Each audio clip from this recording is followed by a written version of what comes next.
to free who's willing. She was the golden girl of Australia, an angelic voice, a radiant smile, and a role in Grease that etched her into global memory forever. But behind that sweetness was a shadow she could never outrun. In the end, Olivia Newton-John didn't just die of cancer. She was slowly broken by decades of public expectations, private tragedies, and a haunting mystery that never left her. Her fall wasn't a sudden collapse, but a long, painful unraveling that the world was too enchanted to notice. Before her death in 2022, one question lingered like a ghost. What really happened to Australia's most beloved star? Few remember that her longtime lover vanished at sea under circumstances so suspicious, tabloids still whisper about it. Fewer still know the crushing weight of lawsuits, debt, and the silent years when her name all but disappeared from the industry that once worshipped her. The woman who sang "Hopelessly Devoted to You" would become hopelessly lost in grief, pain, and betrayal. This isn't just the story of a fading star, it's the quiet disintegration of a national treasure. Behind every smiling photo was another hospital visit. Behind every glowing interview, a suppressed heartbreak. And behind her angelic reputation, a deep ache that never fully healed. The question is, how could someone so loved, so adored, fall so silently? And was Olivia Newton-John's tragic end merely fate, or the inevitable price of fame? Olivia Newton-John was born in Cambridge, England in 1948, but it was Australia that embraced her as its own. She moved to Melbourne at the age of 6, and it was there, amidst the post-war optimism of the 1950s, that a quiet, musically gifted girl began her transformation into an international icon. By her teens, she was already performing on local TV shows, and by her 20s, her delicate blend of innocence and talent had begun to seduce the global stage. Her image was as soft as her voice, pure, wholesome, untouched by the chaos that defined many of her contemporaries. Australia, a country craving cultural identity on the world stage, clung to her like a national emblem. She was, for decades, untouchable. The 1970s and early 80s were Olivia's reign. Her music, gentle country pop ballads laced with subtle melancholy, climbed the charts on both sides of the Pacific. Songs like "I Honestly Love You," "Have You Never Been Mellow," and "Magic" played like anthems for a generation searching for calm in a turbulent world. But it was Grease in 1978 that immortalized her. The role of Sandy, opposite John Travolta's Danny, became one of the most iconic performances in musical film history. Overnight, Olivia was no longer just a singer. She was a sensation. Yet even then, cracks had begun to form behind the curtains. Her clean image, carefully curated by management and media, became a prison. As other pop stars of the era leaned into edginess and reinvention, Olivia was expected to remain eternally sweet, endlessly composed. But off-camera, she was navigating a minefield of personal insecurities and growing discontent with the roles she was expected to play, both on screen and in real life. Her shift to a more sexualized persona in her hit Physical shocked many fans and critics alike. It wasn't just a rebranding, it was a subtle rebellion, a quiet scream. Yet, the world wasn't ready to let Olivia evolve. Her career plateaued in the late 80s. Her films underperformed, and her presence in the spotlight dimmed. Australia, though proud of her, began to see her as a relic of the past. The industry that once adored her had moved on to younger faces, newer voices. But it wasn't just fading fame that began to weigh on her. It was what happened when the cameras were off and the lights went cold. In 1992, at just 44 years old, Olivia was diagnosed with breast cancer. The news shocked her fans. But she faced it with the same grace and optimism the public had come to expect. What they didn't know was how deeply she would suffer, not just from the disease, but from the silence it imposed. Even while undergoing treatment, she maintained appearances, smiled through interviews, sang for charities. The image endured. But the woman behind it was beginning to break. Then came Patrick McDermott, her on and off boyfriend for 9 years. McDermott was a lighting technician with a quiet demeanor and a complicated past. In 2005, he went missing during a solo fishing trip off the coast of California. Authorities presumed he had drowned. But within months, the tabloids erupted with rumors that he had faked his death to escape mounting debts. The whispers grew louder. sightings in Mexico, alleged photographs, private investigators chasing shadows across Central America. Through it all, Olivia maintained her composure, but friends close to her said the disappearance haunted her like nothing else. She never received closure. The man she had once loved was gone, and in his place was a mystery too strange, too painful to resolve. By this point, Olivia had become more of a symbol than a star. Australia still respected her, but the international stage had long since shifted focus. She made occasional appearances, interviews, charity events, nostalgia tours, but the full-throated adoration of her prime years had faded into soft remembrance. Yet, beneath that faded spotlight, a more brutal narrative had taken over her life. She battled a second cancer diagnosis in 2013, then a third in 2017, this time metastatic and incurable. Through it all, she smiled. She spoke of gratitude, of peace, of the importance of love. But behind closed doors, the pain was immense, and as her physical strength waned, so did her ability to mask the sorrow she carried. Not just from her illness, but from the ghosts of her past, lost love, media betrayal, broken dreams. The world remembers Olivia Newton-John as a star, but the story we're about to tell is not one of songs or smiles. It's a story of what happens when the world demands perfection, and life delivers tragedy. It was not meteoric. It was methodical, precise, and molded by a relentless industry that saw in her a perfect product. In the late 1960s, she formed a girl group called Soul 4 and won a talent contest on the TV show Sing Sing Sing, earning a trip to England. There, her career quietly began to gather speed. Her early records weren't instant hits, but she persisted. With her ethereal voice and angelic persona, she broke into the American market by the early 1970s, winning a Grammy for Let Me Be There and a place in country music, a genre not easily cracked by international artists, much less a British-born Australian woman. The success was sweet, but it came with rigid expectations. Olivia was the embodiment of safe. She was marketed as the anti-Madonna before Madonna even arrived, a wholesome girl next door who didn't party, didn't rebel, didn't make trouble. She was expected to smile and sing, and not much else. But Olivia was never just soft. She had her own ambitions, her own frustrations, and in 1981, she shocked the world with Physical, a sultry synth-driven hit that topped the Billboard charts for 10 consecutive weeks. It was bold, daring, and explicitly sexual, a move that was both a liberation and a risk.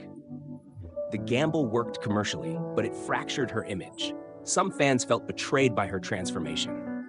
Others praised her bravery, but the price of that reinvention was the quiet tension it ignited between the persona she had carried for a decade and the person she was trying to become. Hollywood wasn't sure how to use her anymore. Her films, post-Grease, struggled. Xanadu, 1980, was a box office failure, though it later gained cult status. Two of a Kind, 1983, a reunion with Travolta, flopped critically and commercially. Olivia had the fame, but the industry's faith in her as a leading lady began to wane. By the end of the 1980s, Olivia had married dancer-actor Matt Lattanzi and given birth to their daughter, Chloe. She shifted her focus to family, retreating slightly from the spotlight. But peace was short-lived. In 1992, her cancer diagnosis sent shockwaves through the media. She canceled her tour, underwent a mastectomy, and began chemotherapy. She tried to shield her daughter from the worst of it, maintaining grace in public while privately battling fear. She became a spokesperson for cancer awareness, a role she embraced with quiet dignity. But the disease was not just physical. It was the start of a long unraveling. The same year, her father died.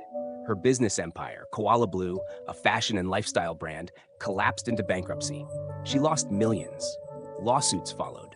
Her marriage began to show cracks, and by 1995, she and Matt had divorced. Olivia, once the smiling beacon of pop innocence, was now a single mother, a cancer survivor, and a woman fighting to keep her footing in a world that had moved on. She found solace in Patrick McDermott, a relationship that lasted nearly a decade. But even this calm was short-lived. In 2005, he vanished without a trace during an overnight fishing trip off the coast of Los Angeles. No body was ever found.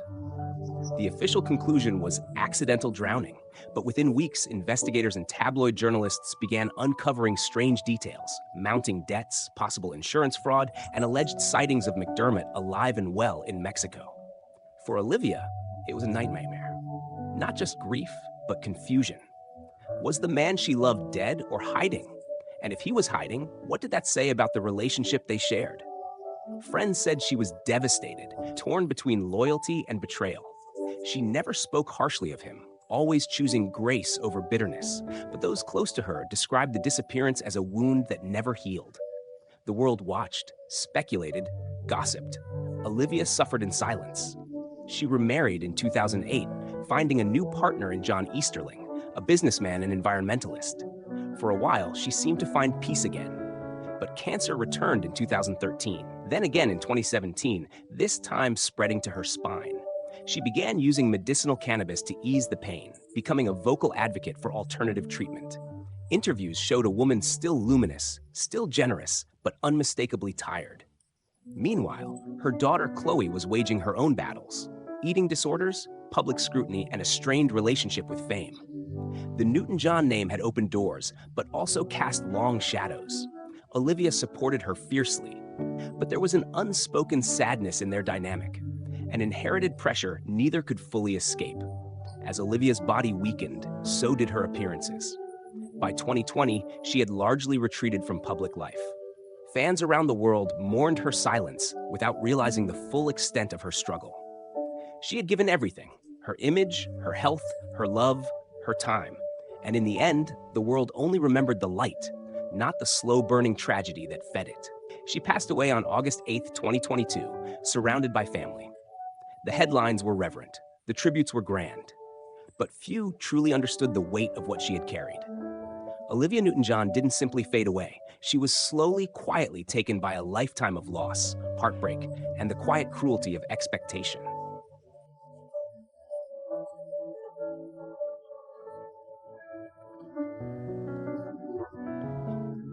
There was a moment, years after the cameras had stopped following her every move, when Olivia Newton-John sat quietly in an interview and said, "I don't like to focus on what I've lost." But it was what she didn't say that haunted those watching. Her voice, still soft and measured, carried the weight of someone who had mastered the art of hiding pain. Beneath every act of grace, behind every philanthropic effort, there lived a truth that even her closest fans never fully grasped. Olivia Newton-John had spent the last 3 decades slowly losing everything that once defined her. Her fight against cancer was public, but the depth of her suffering remained concealed. After the recurrence in 2017, she revealed that the disease had spread to her lower back, affecting her mobility and causing intense pain. She walked with a cane, but only in private. She refused to let the world see her as weak. Instead, she continued to appear at charity events, smiling through every flash of the camera. "I believe in positivity," she said. But positivity, in her case, had become a mask, one she wore even as her bones deteriorated.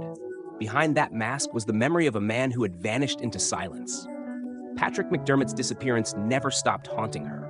Investigators tracked sightings of him in Mexico as late as 2010. Private eyes hired by US television shows claimed photographic evidence. Friends urged Olivia to close the chapter, but she never publicly declared certainty. In her own words, "It's human to wonder."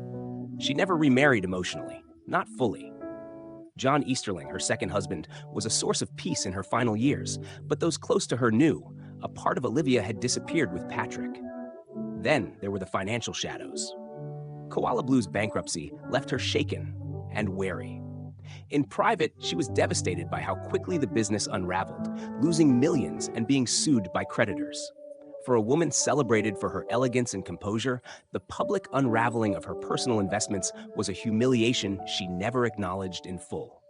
She kept going, performing small tours, launching wellness projects, even selling her Malibu home to pay for her treatments and to fund her cancer research center in Melbourne.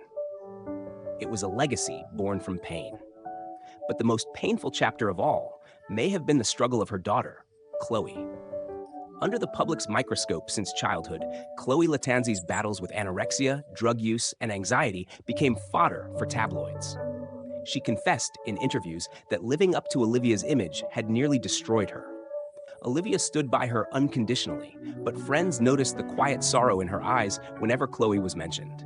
She had fought so hard to preserve an image, for herself, for her fans, but it came at a cost that echoed into her family. Even in death, Olivia was cautious. Her final interviews were calm, measured, filled with gratitude. But there were clues, subtle nods to pain. She admitted to preparing for what comes next, but also revealed that she had stored away letters, recordings, and personal memories in case Chloe needed them. A lifetime of beauty and tragedy, condensed into boxes for a daughter she hoped would someday understand. Public reaction to her death was a strange mix of reverence and amnesia. Australia mourned her as a national treasure. The Prime Minister offered a state funeral. Celebrities praised her legacy, but few dared to speak of the strange truths she carried. The scandals, the disappearances, the silent financial strain, the unresolved emotional trauma. The press sanitized her story, turning her into a fairy tale ending. But those who knew her knew better. In reality, Olivia Newton-John's life was a symphony of contradictions. She was a beacon of light who walked through endless darkness, a smiling face that masked physical agony, a beloved star who lived in quiet exile from the industry that once adored her. Her public narrative was clean, but the truth was never so. Her legacy, though radiant, is shadowed by the cost of preserving perfection in a world that demands it, even as it destroys you for it. Beyond the applause, beyond the magazine covers, and into the raw spaces where fame and fragility collide. Olivia Newton-John wasn't just Australia's sweetheart. She was the embodiment of the myth that you can have it all and keep it without consequence. Her voice, her image, her energy, these were gifts she offered freely to the world. But what did the world offer her in return? We believe Olivia's story isn't only one of inspiration, it's one of warning. In chasing the image of the perfect star, both the public and the media ignored the slow crumbling of the woman behind it. When she changed her sound, her fans hesitated. When her film roles flopped, Hollywood turned its back. When she faced cancer, heartbreak, and the vanishing of a partner under suspicious circumstances, the headlines glossed over the pain and focused on the next shiny thing. She was never allowed to be anything less than luminous. And that's the tragedy. The real Olivia, the woman who sang through chemotherapy, who sold her house to fund a cancer center, who endured loss after loss with quiet resilience, was often ignored in favor of the ideal. She wasn't just a symbol of beauty and strength. She was a woman learning to survive in a world that preferred her polished, smiling, and silent. Her scandal was not loud. It wasn't drugs or affairs or breakdowns. It was the scandal of quiet suffering. The kind that doesn't make tabloid headlines, but lives in between every television appearance, every performance, every press release. The disappearance of Patrick McDermott was not just a personal loss. It was a metaphor for Olivia's own gradual vanishing from a public that once swore eternal love. As a channel, we honor her not just for her music or her smile, but for her endurance. We admire her kindness, but we also question why kindness had to come at such a cost. Olivia Newton-John deserved more than applause. She deserved space to be vulnerable. She deserved a world that didn't ask her to smile through grief, to shine through pain, to disappear quietly. And now we ask you, what did Olivia Newton-John mean to you? Were you one of those who danced to Physical, fell in love with Sandy, or watched her fade into the background while newer stars rose? Did you know the story behind the story, or are you only now beginning to see the weight she carried? Tell us. Because Olivia's legacy isn't just her voice or her films, it's how we choose to remember the cost of being unforgettable. Love is letting go of fear. And perhaps that was the quiet anthem of Olivia Newton-John's life, a woman who, for all her success, fame, and admiration, lived constantly in the shadow of fear, of losing love, of being forgotten, of carrying pain in silence. But if there's one truth that lingers long after the lights have faded, it's that Olivia never truly left us. Her music still echoes in bedrooms, her smile still lives on in film reels, and her grace, unshaken even in the face of heartbreak, continues to whisper to anyone who's ever struggled beneath the weight of expectation. We remember her not just as Sandy in a pink skirt or the blonde beauty singing in roller skates, but as a soul who gave everything: her voice, her image, her peace, to bring comfort to others. She smiled through illness, sang through grief, and built something lasting out of her pain. Olivia didn't scream for attention. She didn't seek revenge on those who abandoned her. She simply stayed kind. And in a world that devours its stars, that may be the most radical act of all. Some stories were never meant to be known, but now you know. And perhaps that's what makes Olivia's legacy different. Not the albums, not the films, not even the headlines, but the haunting quiet that follows after you hear her name. A silence filled with everything she never said, every emotion she buried, and every sacrifice she made for a public that adored her more than it understood her. There will never be another Olivia Newton-John. Not because of her beauty or fame, but because very few can endure what she did and still sing, still smile, still give. She was a star, but more than that, she was a light. And even though she's gone, her glow remains, soft and eternal, in every heart that remembers not just how she shined, but how she suffered.